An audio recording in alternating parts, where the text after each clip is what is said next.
Hey there, Shaz Barbarian, and ones and twos. We're getting back to this book, Nader to the Ramparts.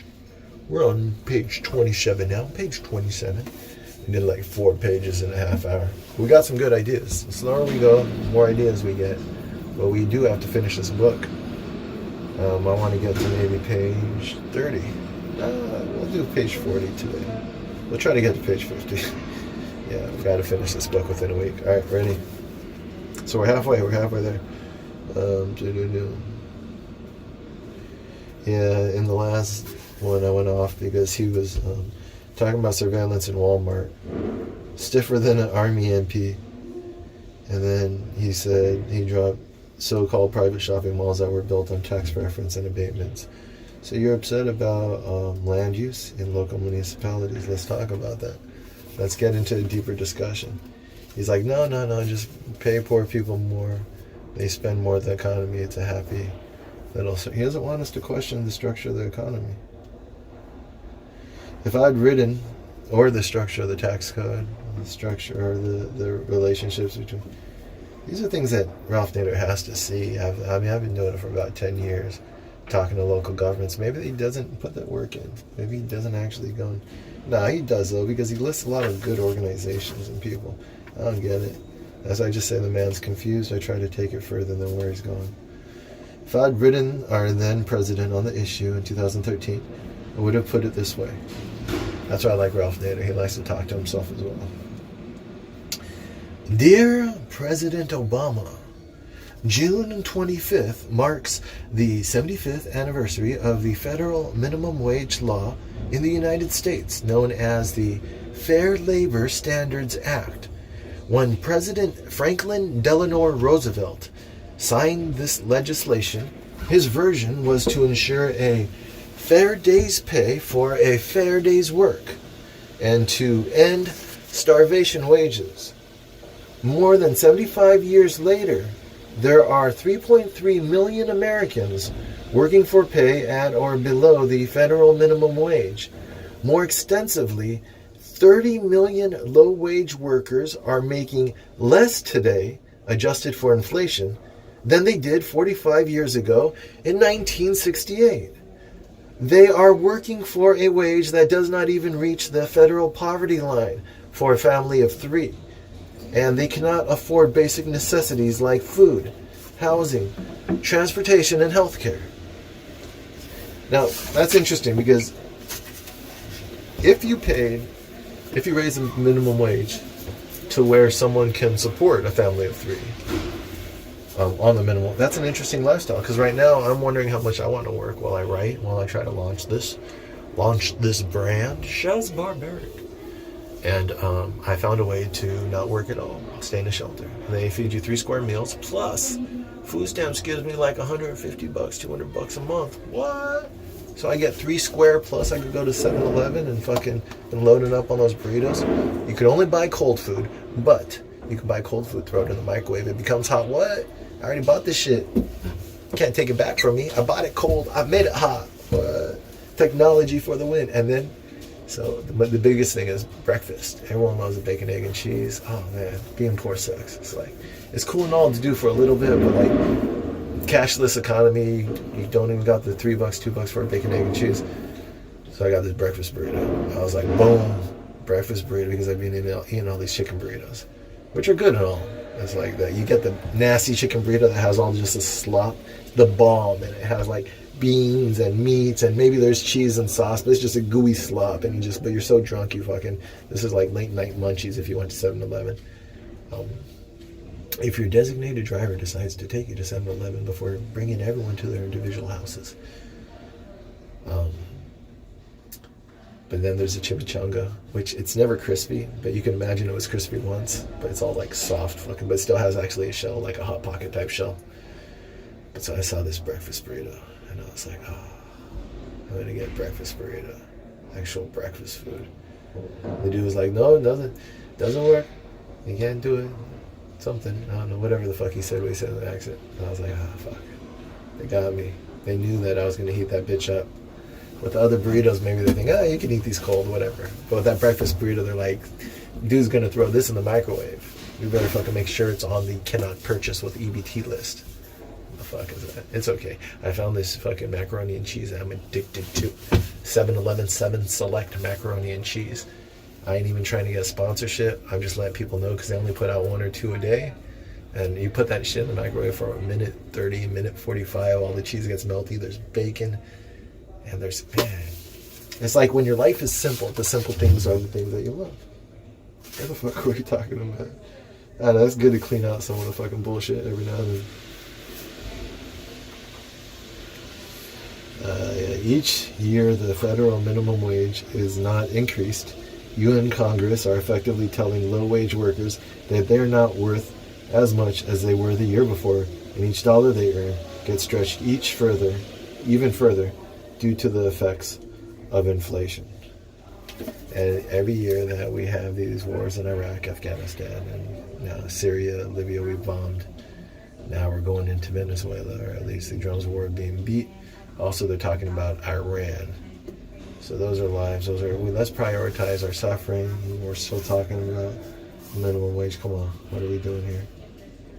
Here's where you can make a moral executive decision. Under your watch, federally contracted low-wage workers walked off the job and participate. There has to be a term for this. Someone who picks something lower down on the priority ladder just in order to exhaust our resources and our fucking... I'm going to read this whole fucking book, though.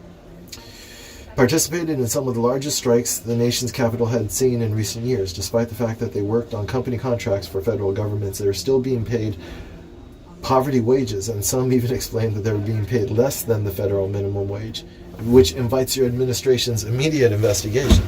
This is disgraceful. The federal government should be providing a shining example of fair and just treatment of their contracted workers for other employees to follow. Yeah, that's what it is. I don't disagree with their points, Ralph. I wonder if this is the discussion we should be having right now. If you issued an executive order to get this done, you would move closer.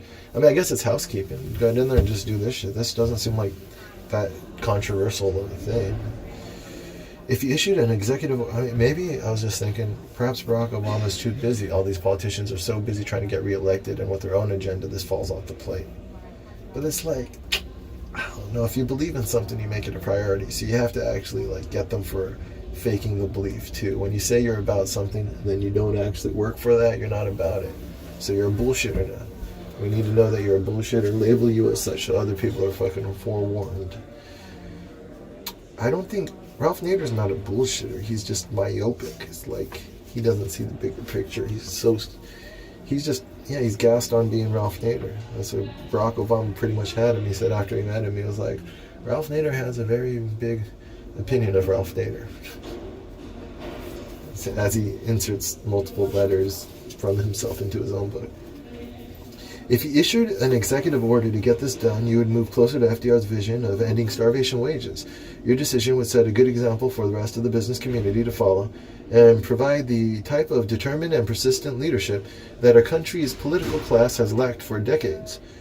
When was it good? When was your golden year? You're the one who wants to keep us in the Democratic Party. Well, your golden year was so the political class in 1968 is Ralph Nader's standard of the fucking golden years of the Democratic Party. Do you even history? You're just expecting an ignorance. This is malicious now. You're malicious. Ralph Nader, you're being malicious. Especially if you also limit CEOs and other top executive pays on substantial federal contracts to an amount no greater than 25 times their entry-level wage. I mean, this is kind of maybe market mechanisms to get things back to normal. But let's see how much we have to involve the government first. And let's look at it dispassionately and definitely with a different framework than what you're bringing to the table. Because you seem malicious, Ralph Nader. Famed management guru Peter Drucker believed in this range as prudent corporate practice, and legendary investor Warren Buffett has been very critical of excessive executive compensation. According to let me see. All right. Only 1, 2, 3, 4 pages. We're doing good. According to a recently released report from Demos, a public policy organization, the federal government indirectly employs the largest number of low-wage workers in the country. more even than Walmart and McDonald's combined. The Washington Post reported. So this is a question: if they do this, and if it was that easy for Obama just to flick a flick of the wrist of the pen in order to raise federal employee income, why ain't he doing it? This is where you just looking at it dispassionately, not trying to take sides, but poking fun at Ralph Nader when I think he's being silly. But like lay them up against each other. All right, where is Ralph right, and where is maybe Obama actually wrong? Maybe the little bulldog is onto something. This was a very easy demonstration of Barack being a bullshitter. Barack a bullshitter. Well, people get on him for that more. He's like the worst characteristic of a human being. It's like, fuck the dumbass. Before him, we had George Bush, who was a dumbass. The dumbass con artist. You can just read the aggression in his eyes. But is it better to be bullshitted? Those are the guys that I hate him more. They smile to your face all the time, gonna take your place. Barack bullshit. Barack bullshit. The Washington Post reported in June 2013 that a study from the National Employment Law Project, NELP, surveyed a sample of 567 federally contracted jobs. 74% of federal contract workers surveyed earned less than $10 per hour. 58% had no employment benefits, and 20% depended upon some form of public assistance.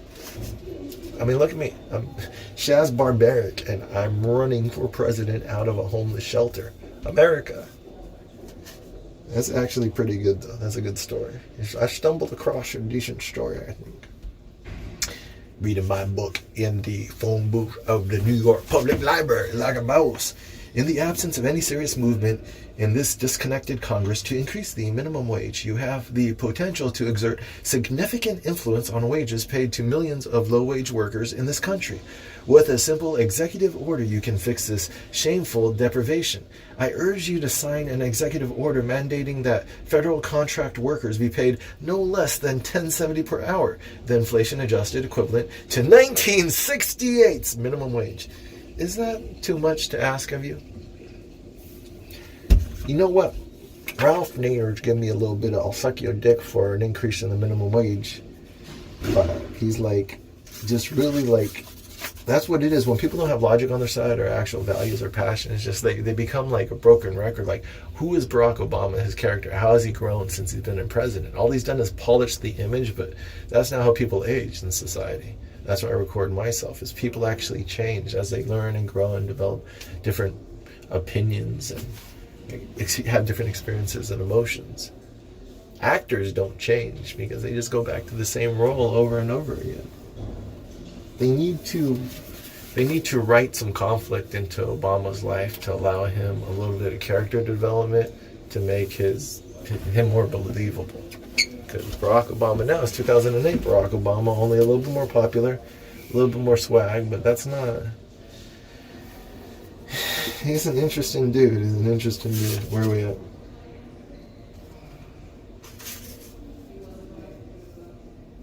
Is it too much to ask? Which reminded me of last show. This is, of course, no substitute for a lasting federal minimum wage increase. But an executive order provides you with an option to avoid the morass in Congress and effect real positive change in millions of low-wage workers' lives, and to effect the change now. I hope that you will recognize and seize this opportunity.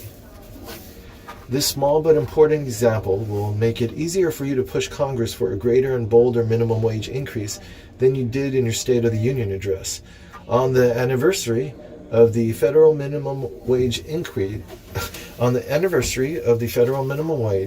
you should sign an executive order raising the minimum wage of those working in the federal government through corporate contractors.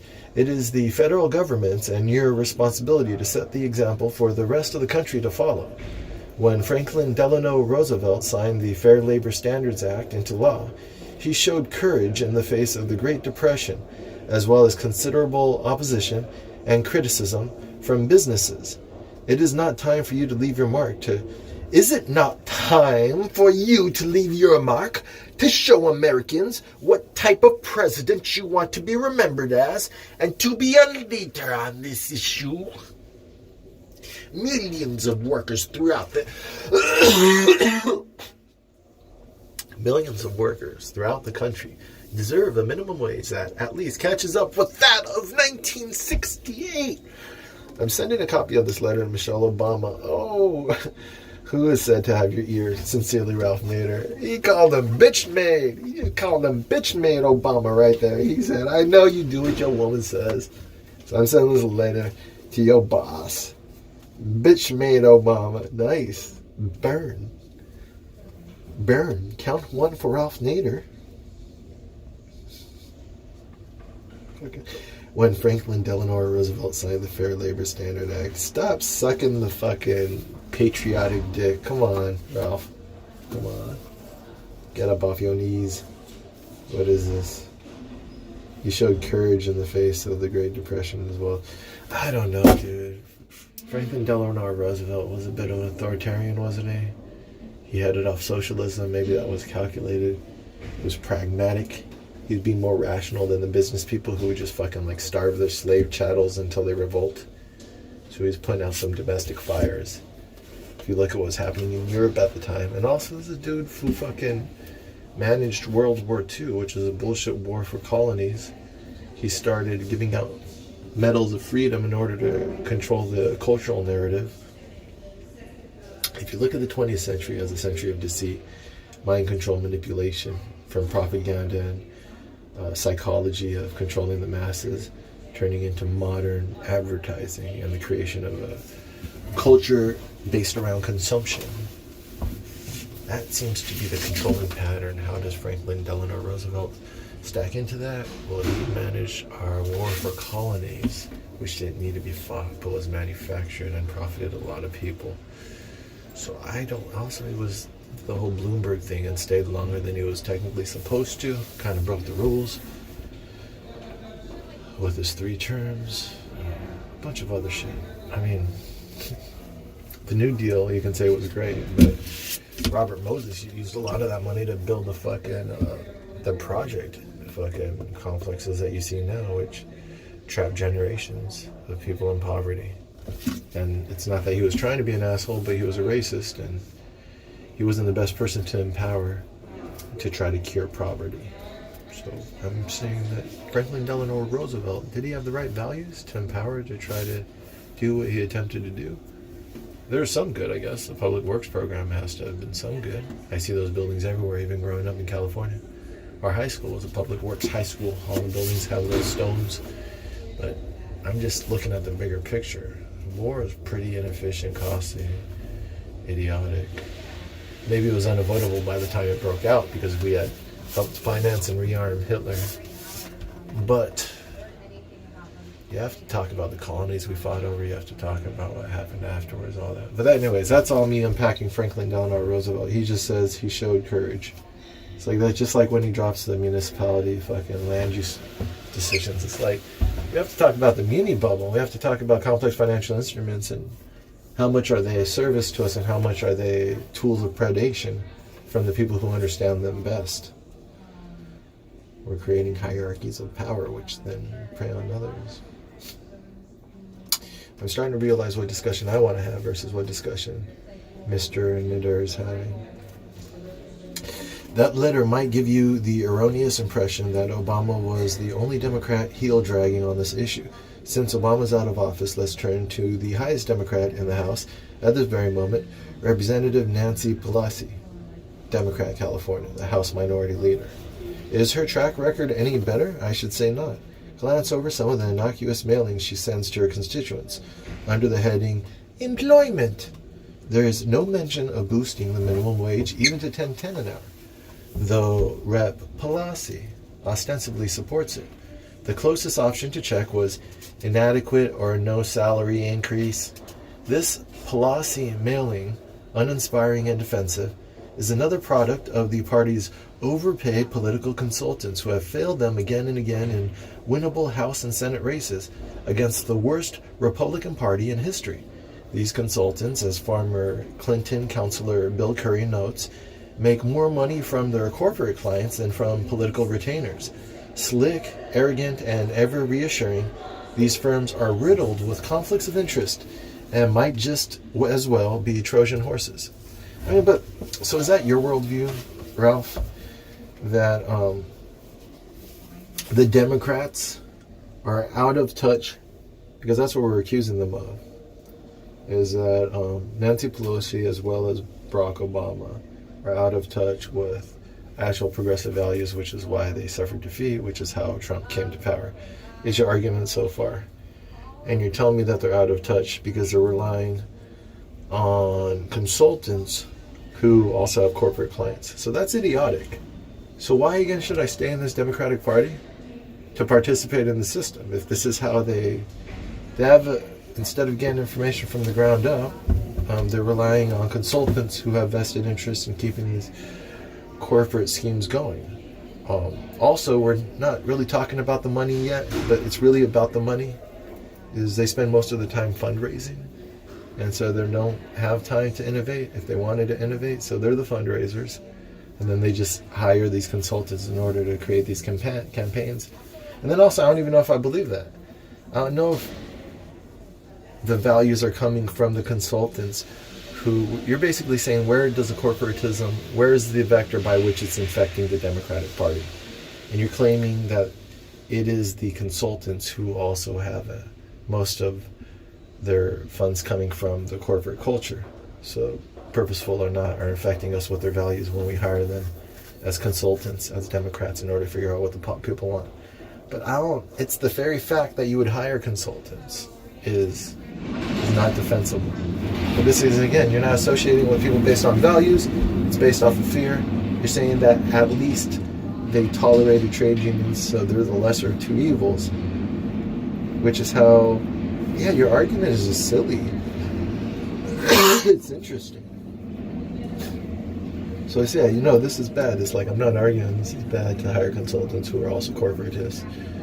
But it's because Democrats don't really believe in anything, so that's why they have to hire the consultants in the first place. They don't really have values other than staying in power.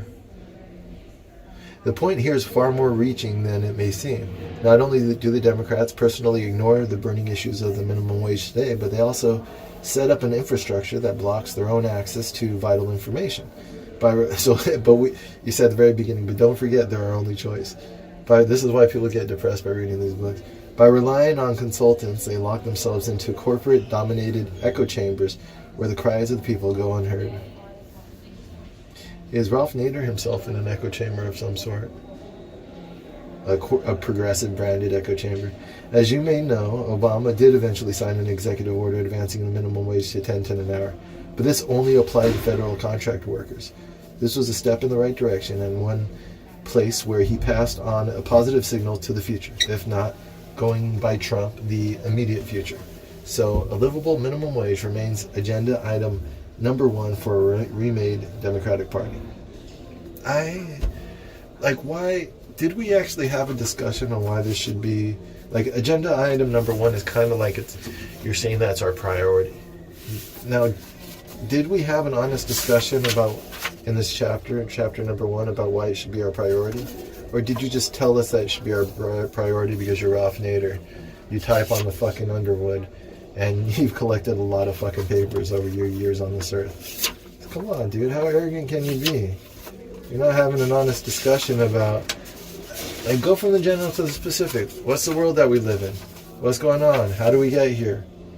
Let's qualify everyone. Let's actually question fucking a lot of our assumptions, a lot of our associations, a lot of our actions, because things seem fucked up and shit. And you're basically like, this is my opinion. Things are fucked up enough to justify my opinion. My opinion is we should, and then I'm like, well, why should we raise the minimum wage? Because if we pay the workers more, then the companies will make more money. And so we're doing things in the interest of the companies. No. It's a win-win. They win and we win. And why is this what we should be doing now? Because look at all these people who are poor. They're poor, man. But why is this a priority? Because it's number 1. I'm Ralph Nader, man. It's number 1. I mean, are you saying utilitarian-wise then? This will affect the most people? So because I'm pretty sure our wars around the world affect the most people globally. They're technically genocides. And technically that's the biggest con, isn't it? Shouldn't we put war number 1?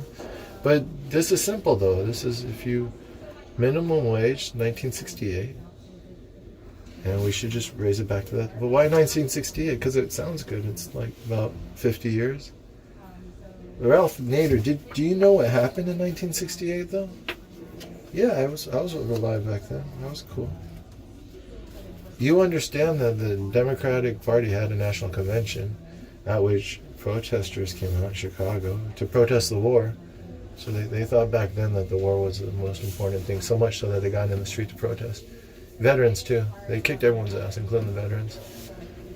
Hunter S. Thompson was there. He hid with a helmet and then fucking ran back to the hotel. But he almost got his ass beat too. Everyone did. That's what they did back then. I got my ass beat by the cops in New York. They still do it. They still kick your ass, kick me in the head, punch me, and beat me until I gave up because I was resisting. I was protesting. But anyways, enough about me. Yeah, why you haven't really convinced me that we should make this a priority, that the minimum wage should go up. I haven't really differentiated which one is Ralph and which one is me. But anyways, he seems like a silly man. Talking it out makes me more convinced that he's a silly man. That's interesting. But that's why you do this. You read someone this slowly and this spontaneously, just letting your emotions come out, and then you're done with them. Like, you have to make a pretty good argument for me to listen to you again, Ralph Nader. We're going to get I like the research.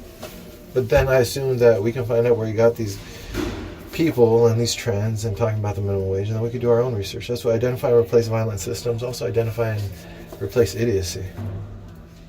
So that's what the 1968 is so interesting. You make it so easy for me to tie this into the war, which is a bigger issue than the minimum wage. And you didn't even acknowledge the fact that you would have to justify why this should be our primary issue. Other than, I guess, you kind of did in the beginning. You said that this is what's going to get us the votes so we could get elected.